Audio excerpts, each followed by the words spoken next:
Actors ready? Actors go. No, that's wrong. Because at this juncture, some unknown but officious individual steps into your ear and whispers, "You ain't never coming back, Red Ryder." And so you say to Miss Sweet Nuts, "I ain't never coming back." Good.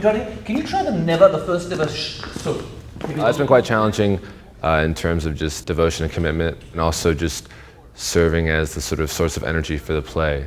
I sort of drive the whole thing forward, and that's been very demanding, but also very rewarding as well, as I discover things about the character and discover things about myself as a performer. So the play is coming out of a period when America both was sort of shaking the shackles of the Vietnam War, and as well emerging into the 70s, which was a problematic and tough decade of geopolitical insecurity and economic insecurity in this country. I don't want to say like skeletons in the closet, but there's a lot of stuff like going on that we don't see, like in the show itself, and just playing that stuff in and sort of figuring out how I can sort of bring up these like subtle nuances like with the character. Every character is so different, so it's very interesting to see how they cope with the same situation.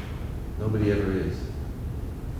What the hell is the matter with you, man? For Red Ryder, it's set in a diner in New Mexico, a kind of very much down at heels diner in New Mexico, a sort of diner that the world passed by. And we have this really kind of interesting set. It is a kind of a diner with a twist, because beyond it is kind of a green screen world, almost as if this production is actually being shot as a movie inside a soundstage, which sort of echoes one of the events of the play as well. It's really a great vehicle for student actors with kind of meaty parts, and yet it also reflects a little bit of where this country is at the moment in a sort of social political moment in time. You're queer, boy. That's what I think. I don't care what you think. Please care what I think, okay? Now you either do the scene the way I wrote it, or I'm gonna make you kiss me. You wanna kiss me?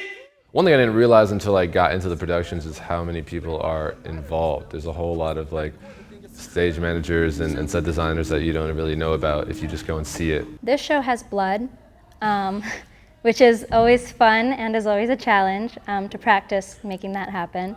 And we also have food, which isn't going to be cooked on stage, but we do have to deal with making sure that the food is prepared before the show, that it's being heated up off stage, and that we have somebody making sure that's all being taken care of. Red Ryder is a challenging play, really interesting play, and it's super exciting and super gripping and really tense to watch. So it's not quite a whodunit, but it comes across as that.